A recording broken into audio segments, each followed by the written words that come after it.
பாஜகவினுடைய முன்னாள் தலைவர் அண்ணாமலை அவர்களும் அம்மா மக்கள் முன்னேற்ற கழகத்தினுடைய பொதுச் செயலாளர் டிடிவி தினகரன் அவர்களும் இரண்டு பேருமே கிட்டத்தட்ட ஒரு 1.5 மணி நேரம் சந்திப்பு நடத்தியிருப்பதாக ஒரு தகவல். இது அதிகாரப்பூர்வமாக வெளிவரலை, இருந்தாலுமே எல்லா நியூஸ் சேனல்களுமே இதை பற்றி ஒரு விவாதமே நடத்தி முடிச்சிட்டாங்க.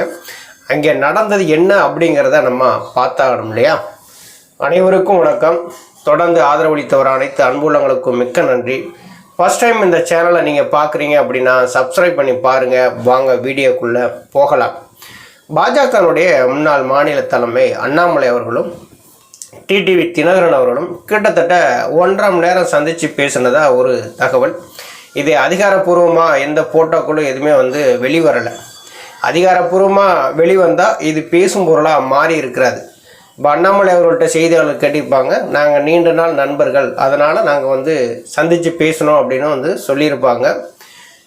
டிடிவி தினகரன் அவர்களுமே செய்தியாளர் சந்திப்பு நடத்தினார்னா அதில் அண்ணாமலையும் நாங்களும் கிட்டத்தட்ட ஏற்கனவே கூட்டணியில் இருக்கோம், அதனால் அவர் நெருங்கிய நண்பர், அவரோடு நாங்கள் பேசினோம், வேறு எதுவும் அரசியல் சார்ந்தோ கூட்டணி சார்ந்தோ எதுவும் பேசலை அப்படின்னு சொல்லியிருப்பாங்க. அது அத்தோடு முடிஞ்சிருக்கும். அதிகாரப்பூர்வமாக எந்த விதமான அறிவிப்பும் வெளிவராத பட்சத்தில் தான் இன்றைக்கி அது பேசும் பொருளாக மாறி இருக்குது. அண்ணாமலை பாஜகனுடைய மாநில தலைமையாக இருக்கும்போது பார்த்திங்கன்னா 2024 பாராளுமன்ற தேர்தலில் தமிழகத்தில் ஒரு என்டிஏ கூட்டணியை கட்டமைச்சார். ஐயா ஓபிஎஸ், டிடிவி தினகரன், அதுக்கடுத்து ஜான் பாண்டியன், பாரிவேந்தர், ஏசி சண்முகம், ஜிகே வாசன், பாட்டாளி மக்கள் கட்சி, இப்படி கட்சிகளை உள்ளடக்கி ஒரு கூட்டணியை பெரும் முயற்சி எடுத்து கட்டமைச்சார். தேர்தலில் பார்த்திங்கன்னா கிட்டத்தட்ட ஒரு 18% வாக்குகள் வாங்கினாங்க. அதிமுக பிரதான கட்சியாக எதிர்கட்சியாக இருந்துமே பல இடங்களில் டெபாசிட் போச்சு, 3வது இடம் 4வது இடம்லாம் போச்சு. தோல்வியை சந்தித்தது அதிமுக.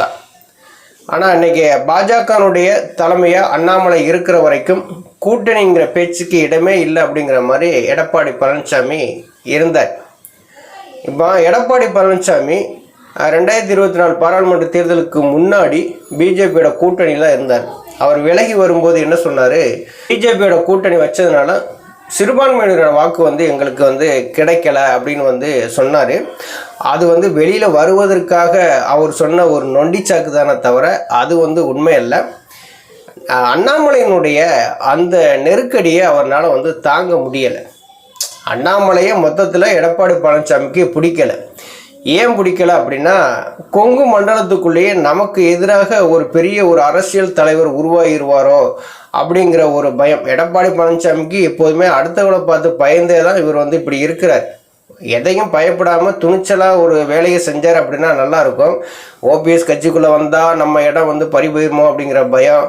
இப்போ அண்ணாமலை கொங்கு மண்டலத்துக்குள்ளேயே நமக்கு ஒரு பெரிய போட்டியாளராக பெரிய அரசியல் தலைவராக மாறிடுவாரோ அப்படிங்கிற ஒரு பயம். அப்படி அண்ணாமலையை முடிச்சு கட்டணும், அரசியல் இருந்து துரத்தணும் அப்படின்னா அண்ணாமலை பாஜகனுடைய மாநில தலைமையாக இருக்கக்கூடாது. அப்படி இருந்தால் நாங்கள் கூட்டணிக்கு ஒத்துக்கிற மாட்டோம் அப்படின்னு சொன்னவர் தான் எடப்பாடி பழனிசாமி. அதே மாதிரி பிஜேபி என்ன நினச்சாங்க, அதிமுகவை தவிர்த்து வேறு கட்சி இல்லை இங்கே கூட்டணி வைக்க. பிஜேபி என்ன நினச்சாங்க, அப்போ அதிமுக தான் ஒரு பெரிய கட்சியாக இருக்குது, இங்கே அவங்களோட கூட்டணி வைக்கணும் அப்படின்னா அண்ணாமலை அந்த பொறுப்பில் இருக்கக்கூடாதுன்னு சொல்லி அண்ணாமலையை தூக்கிட்டு நயினார் நாகேந்திரனை கொண்டு வர்றாங்க. நயினார் நாகேந்திரனை எதுக்கு பாஜகனுடைய மாநில தலைமையை போட்டாங்க அப்படின்னா, ஏற்கனவே திராவிட கட்சியில் இருந்தவர், அதிமுகவில் இருந்தவர், அமைச்சராக இருந்தவர்.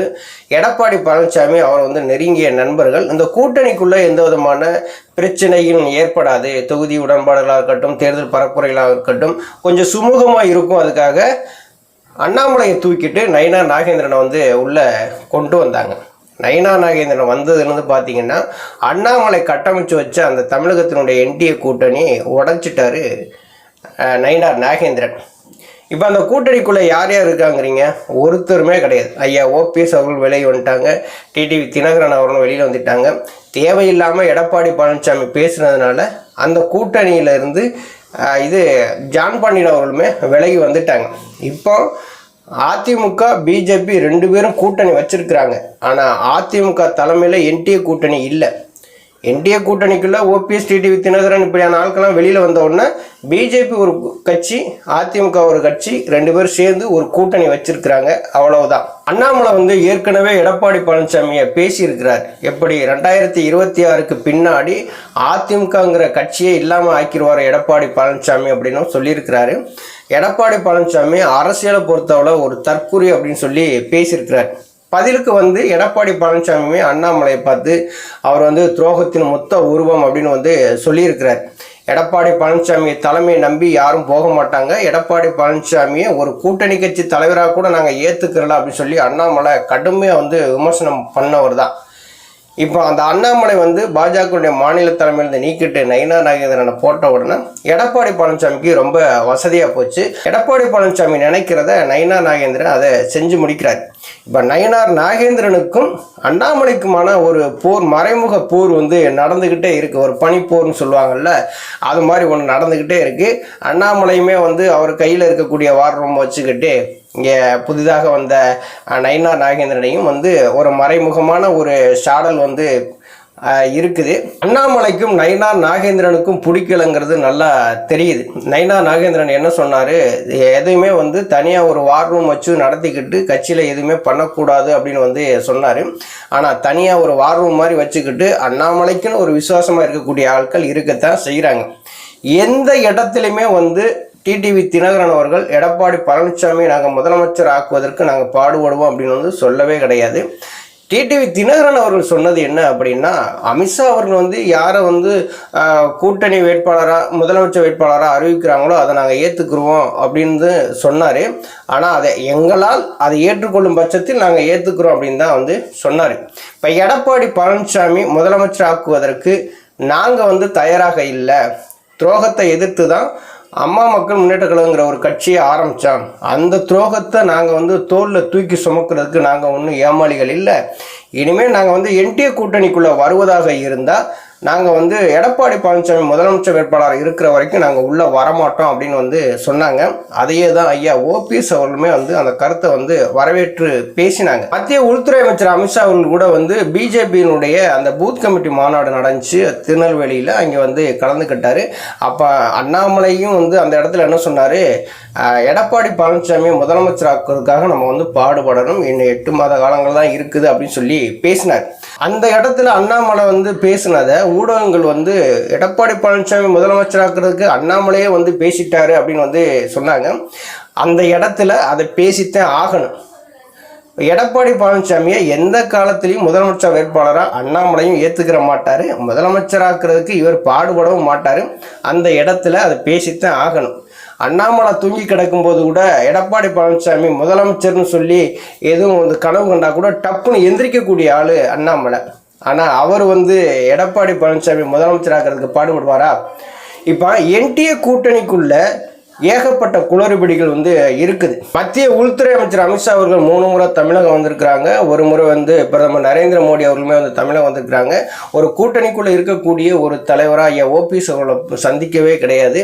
அவங்களாம் வந்து அதிமுகவுடைய எடப்பாடி பழனிசாமியோட கூட்டணி உடன்பாடு ஏற்பட்டு அவங்க ஒரு ப்ரெஸ் மீட் நடத்திட்டு போயிட்டாங்க. இன்னைக்கு சூழ்நிலை என்னன்னா, என்டிஏ கூட்டணியை பலப்படுத்தணும்னு சொல்லி எல்லாருமே வந்து நினைக்கிறாங்க. ஆனால் என்டிஏ கூட்டணியை பலப்படுத்தணும்னா அந்த கூட்டணியில் இருக்கக்கூடிய தமிழக பாஜகனுடைய தலைமை போய் டிடிவி தினகரன் அவர்களை சந்திச்சுட்டாங்க அப்படின்னா ஒன்றும் தெரிஞ்சிருக்காது.